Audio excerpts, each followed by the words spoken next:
जी अस्सलाम वालेकुम। आज हम बना रहे हैं छोटे और बड़ों की सबकी पसंद सफ़ेद चनों की चाट, बहुत टेस्टी। जी आए जी बनाते हैं। सबसे पहले हम लेंगे एक प्याज को हमने बारीक बारीक चॉप कर लेना है। जी इसी तरह हमने चॉप कर लेना है टमाटर।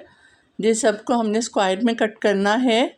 टमाटर भी हमने बारीक बारीक इसी तरह काट लेने हैं। अब काटेंगे जी एक सब्ज़ मिर्च, इसको भी बारीक बारीक काट लेंगे। अब पुदीने की चंद पत्तियां हम काट लेंगे। अब चनों में हम सब शामिल करेंगे प्याज, टमाटर, इमली का पानी हमने इसमें शामिल किया, बहुत खट्टा मीठा।